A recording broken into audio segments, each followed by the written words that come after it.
was built, if I am not mistaken, trying to dig back to, you know what, let me go online real quick. I'm gonna do a little cheating.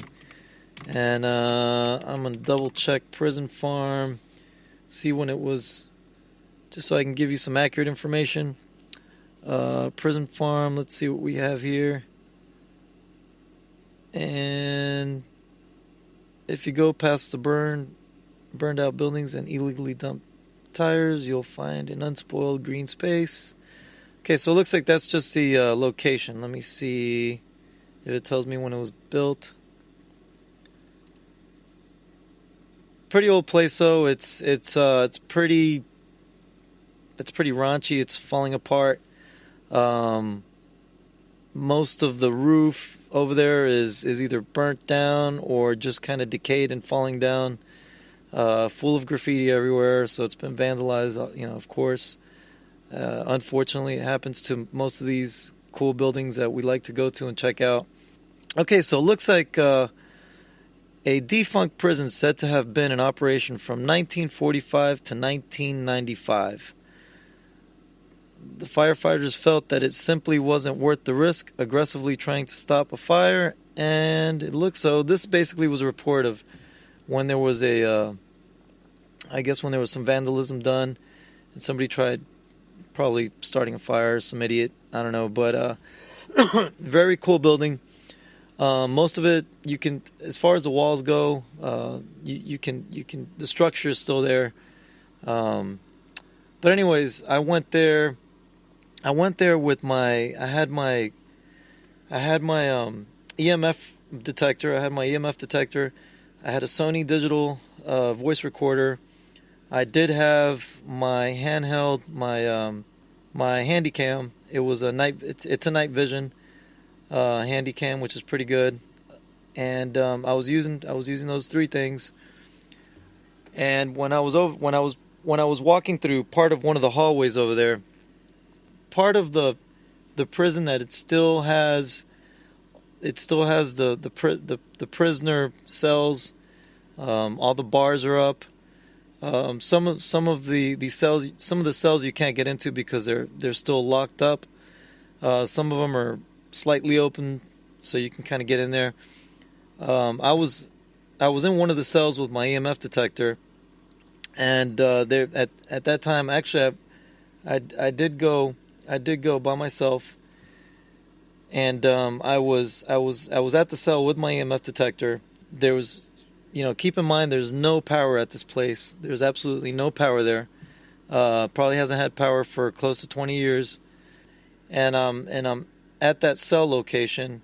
My EMF detector, I start getting a spike. So I get kind of a random spike. I start following the spike to the corner of the room, and I put my EMF detector down. I start asking, "Is there somebody here?" I start asking your just a lot of typical questions that I like to ask. If there is somebody here, I do have a device in the corner. You can touch that device, and that'll show me that you are present.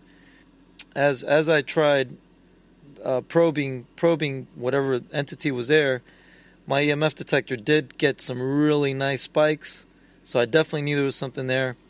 I had my Sony digital recorder recording at the time, and I asked, one of the questions was, "Do you live here?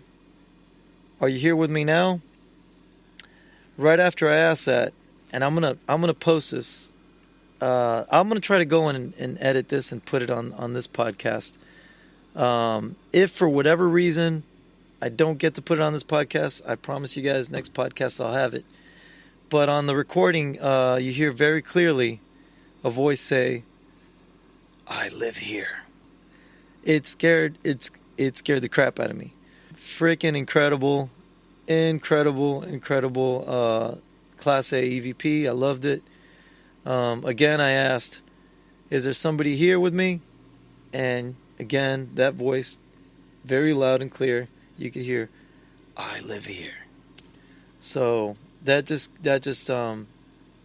one recording was probably the best EVP I've ever gotten. I also went to another building called the Candler Mansion. which is close to it's in the outskirts of Atlanta, and it's by Mr. Candler, and let me see if I can get his first name. And Candler Building, Candler Mansion. But he was basically he was one of the partners. He was the partners with the dude that invented Coca-Cola. He was basically partnered up with him. He was one of the former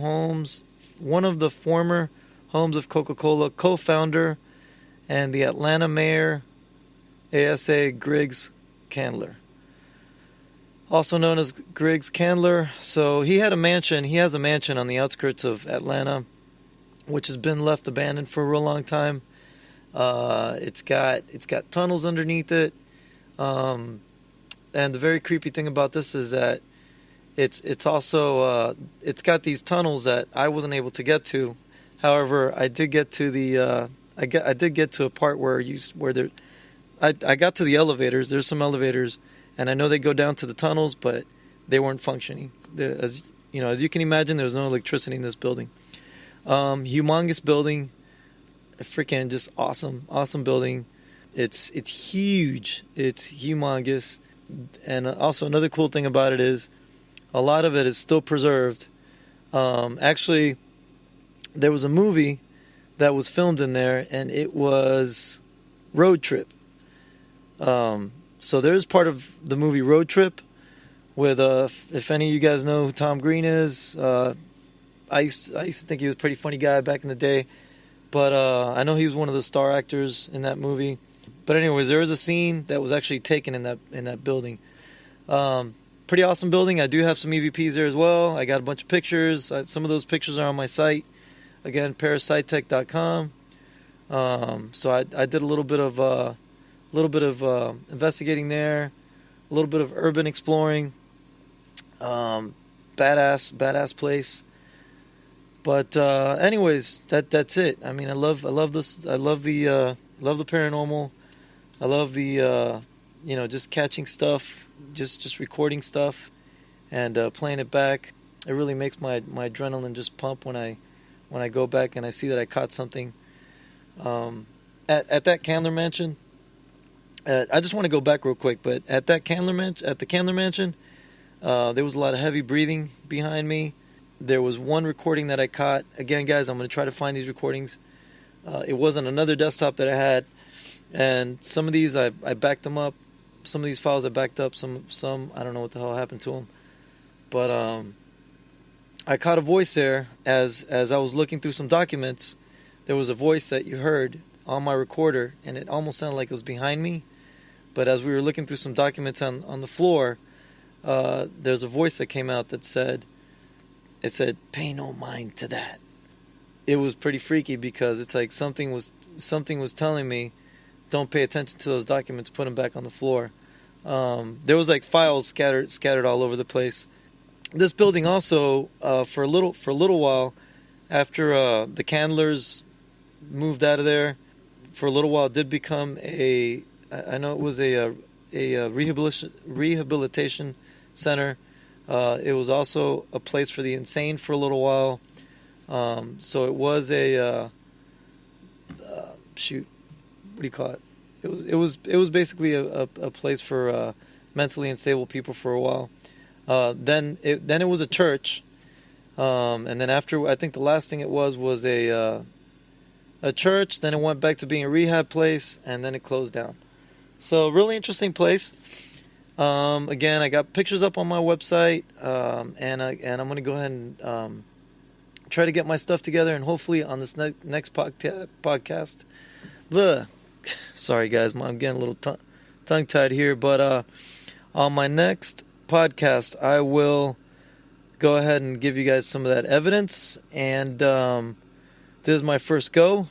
I hope at least I caught your guys' attention a little bit. Can't wait to be back and show you guys some more stuff. My name is Mario. I am going to go ahead and sign out, and I'm going to go ahead and probably at least post one clip on here. So, you guys have an awesome one. Take it easy. Thanks for listening to my podcast.